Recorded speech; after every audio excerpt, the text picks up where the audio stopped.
Now, at this point in time, I think it's safe to say that the Galaxy S24 Ultra is the best phone of 2024 so far. But my only concern is, where do they go from here?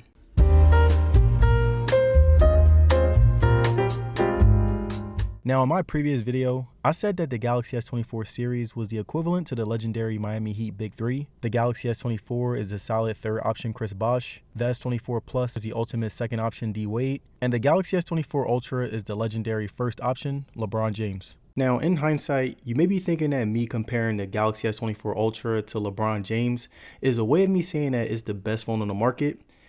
You are right. But I think it's also much deeper than that. When we look at the legacy of LeBron, we knew that from the start, he was going to be a great player. He could pretty much do everything, but if you look at his early days, there were still some things that he could improve on to truly enter the conversation with the greats. People often criticize his shooting, his lack of championships, and his inability to perform well in clutch moments. But as time went on, he continued to prove people wrong and basically proved himself as the ultimate basketball player, a player that you really have to nitpick if you want to highlight any weaknesses that he has today. And that's how I feel about the Galaxy Ultra series. These phones were always pretty great. They have had a great catalog of features, great cameras, and have always given a solid experience despite some minor problems that stopped it from being considered the greatest. But with the Galaxy S24 Ultra, it's very comparable to LeBron in the later stages of his career. This phone has gotten so good to the point where you can't really name any solid problems that it has without sounding like you're nitpicking. Like for example, when people criticize LeBron, they often bring up his record in the finals and basically say that he's not better than Kobe Bryant or Michael Jordan. But these criticisms are honestly nitpicks and don't take away from the fact that he's still one of the greatest players of all time. And with the Galaxy S24 Ultra,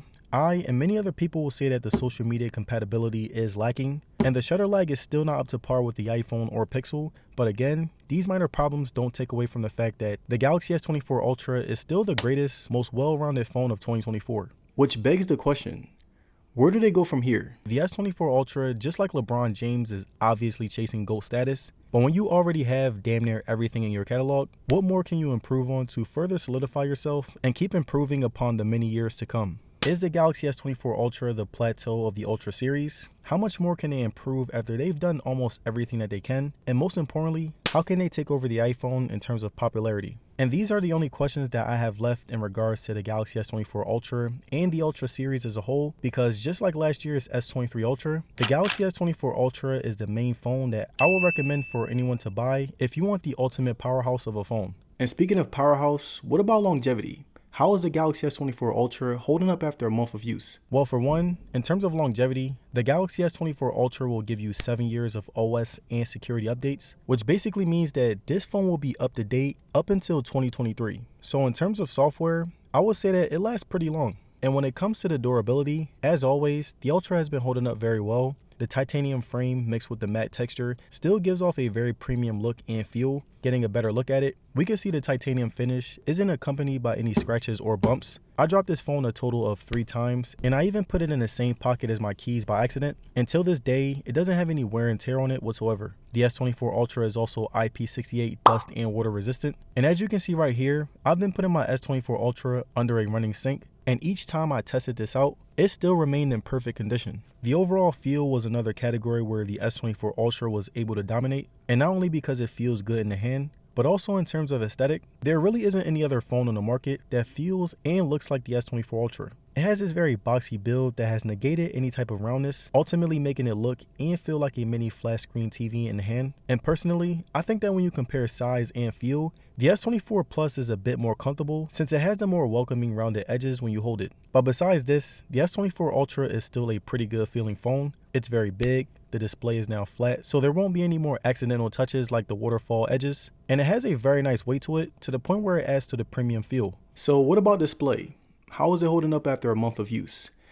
Well, I personally think that this is the best display that I have ever used on a phone. Now, in every single category of display, the S24 Ultra is the best in my opinion. Looking at brightness, it has a 2600 max nittage, which basically means that it's 600 nits brighter than the iPhone 15 Pro Max, and it's 200 nits brighter than the Pixel 8 Pro. And brightness isn't the only thing that the S24 Ultra's display has going for it. It easily has the fastest fingerprint sensor in the game. Right here, you can see me using the fingerprint sensor on the Pixel 8 Pro, and right here, you can see me using the fingerprint sensor on the S24 Ultra, and the difference is night and day. The facial recognition is also very comparable to the iPhone's Face ID. I still would say that the iPhone is better, but in terms of accuracy and speed, the S24 Ultra isn't that far off. And just when you thought that the S24 Ultra's display couldn't get any better, it has a quad HD 1440p display that has easily given me the best visual experience when compared to the Pixel 8 Pro and iPhone 15 Pro Max. Side by side with the Pixel 8 Pro, you can see that the colors on the S24 Ultra are more vibrant, the resolution is about the same, and the bezels on the S24 Ultra are thinner, which also adds to the visual experience. The anti-reflective coating is also something that puts this display over the competition. Right here from this top-down shot, you can see the Pixel 8 Pro, and if you look at the screen, you will see my camera in the reflection, but with the Galaxy S24 Ultra, you can hardly tell that the camera is in the same spot of the display, and this helped whenever I was using my phone outside, and even shooting a video from a certain angle. Certain shots I'm only able to get on my S24 Ultra due to the reflective coating. So now that we talked about how great the display and build quality is,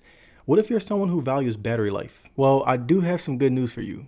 The Galaxy S24 Ultra is good at that too. Now, I've always said that the best part about the Ultra series is not only do they have long-lasting batteries, but they also charge very quickly. The S24 Ultra supports 45-watt fast charging, which means that not only will you go from 0 to 100 in under an hour, but you will get about 50% charge in half an hour, which is very convenient. And after a month of usage, I feel like my S24 Ultra has pretty much learned my usage patterns and has only gotten better. On a daily basis, I'm getting 6+ hours of screen time a day, and I have yet to not last a day with it. And for all my gamer friends out there, I have took a pause on Call of Duty Mobile, but don't worry, I will be back next week. And other than that, I mainly use my S24 Ultra for social media, texting, and replying to emails since I like using this phone for anything work related. I'm ending my days with over 40% battery, which is enough if I work late into the night. I never use power saving mode since the 120Hz is a must for me, and I never held back when it came to the battery. A couple of minor things that also took a chunk of my battery was the fact that I have always on display on all the time. My brightness is always on medium to high, and I never tried to cut any corners. So what about performance?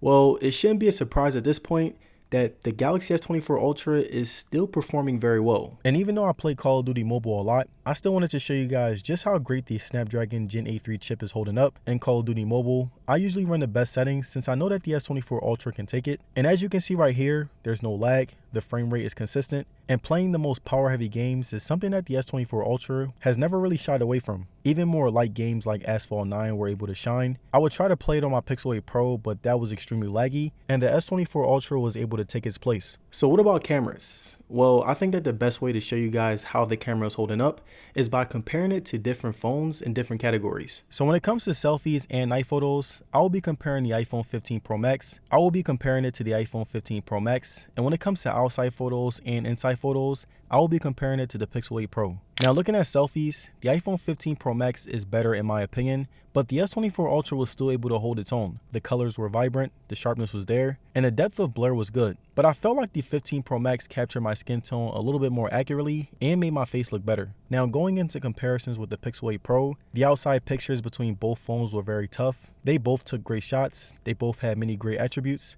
But if I had to choose, I'm picking the S24 Ultra as a slight winner. And even inside photos were extremely tough. If I had to choose, I would say that the Pixel 8 Pro handled interior shots with more realism and wasn't filtered as much as the S24 Ultra. But that pretty much sums up all my thoughts surrounding the Galaxy S24 Ultra. It's a phone that has gotten so good to the point where it's extremely hard to critique and always leaves me wondering how Samsung can improve with the future Ultra phones. And as much as I wonder, I want to know what you guys think. Where the hell will Samsung go from here? Peace.